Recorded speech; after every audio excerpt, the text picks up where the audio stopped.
شیطان سب سے بڑا داعی ہے باطل کا، تو قیامت کا دن کہے گا ما کان لی علیکم من سلطان الا ان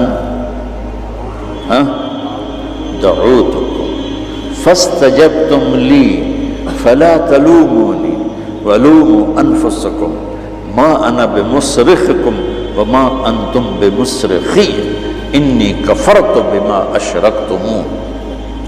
شیطان کہے گا قیامت کے دن کہ میں نے تمہیں ہاتھ پکڑ کے تو چوری نہیں کروائی تھی، میں نے تمہیں دعوت دی تھی، فاستجبتم، تم نے نام لکھا دیا، میں نے تو دعوت ہی دی تھی، دعوت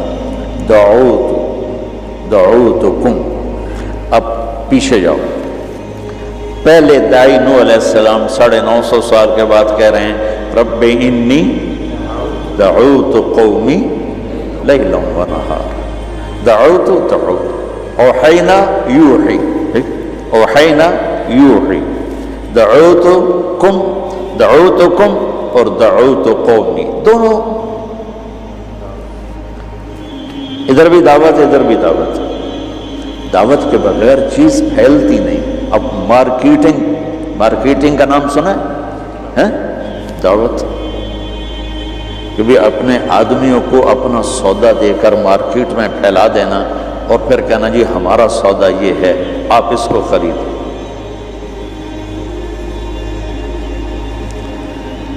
تو حق کی مارکیٹنگ تو آپ نے کرنی تھی۔ بڑے شوق سے سن رہا تھا زمانہ، ہم ہی سو گئے داستاں کہتے کہتے۔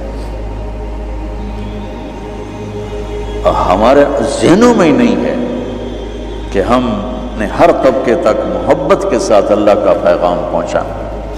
یہ محبت ہی تو میں طوائفوں میں پہنچا، اور یہ دنیا کی تاریخ میں پہلی دفعہ ہو رہا، دنیا کی تاریخ میں، کہ کوئی طوائفوں کا محلہ پورا توبہ کرنے پہ آ جائے۔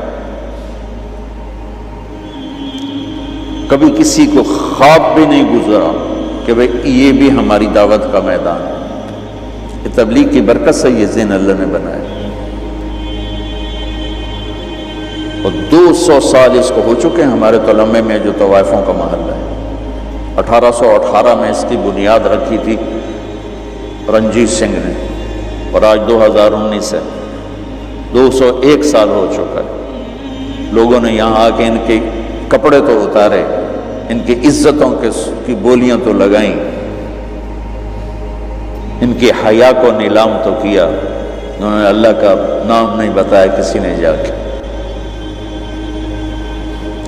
دیندار لوگ بھائی ادھر سے نہ جاؤ، ادھر جاؤ، ادھر کنجراں دا محلہ ہے، ادھر نہیں جاؤنا، ادھر جاؤ، ادھر کنجراں دا محلہ ہے۔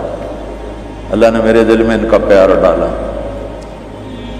اور آج میں ان 300 ناچنے والیوں کا باپ بنا بیٹھا کہ میں انہیں اپنی بیٹیاں سمجھ کے ان پہ خرچ کر رہا ہوں۔ ابھی کافی تنگی ہے، 40 لاکھ مہینے کا ان پہ خرچ ہو رہا ہے، لیکن اس کے باوجود ابھی بہت پیسہ چاہیے ان کو اس ساری برائی سے نکالنے کے لیے۔ میں نے کبھی مدرسوں کے لیے چندے کی اپیل نہیں کی، لیکن اس کے لیے میں اپیل کرتا پھرتا ہوں کہ میری مدد کرو، میں ان سب بچیوں کو اس گندگی سے نکالنا چاہتا ہوں۔ تو اگر میں چل کے نہ جاتا تو یہ نقشہ بنتا تھا۔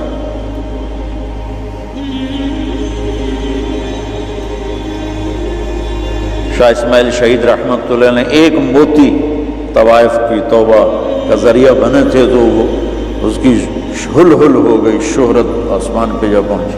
اللہ نے مجھے 300 طوائفوں کی زندگی کے بدلنے کا ذریعہ بنایا ہے۔ سب نہیں، چونکہ اتنا پیسہ میں نہیں دے پا رہا کہ وہ ایک مہینہ اپنا گھر کے خرچہ، چلو دال سے ہی روٹی کھا تھوڑا ہے، تو کچھ نہ کچھ وہ ان کو بیچاریوں کو کرنا پڑتا ہوگا، لیکن یہ میری محنت کا حصہ ہے۔ لیکن ہمارے علمی حلقوں میں کبھی کسی کو خیال نہیں آیا، دیندار حلقوں میں کبھی کسی کو خیال نہیں آیا۔ تو دعوت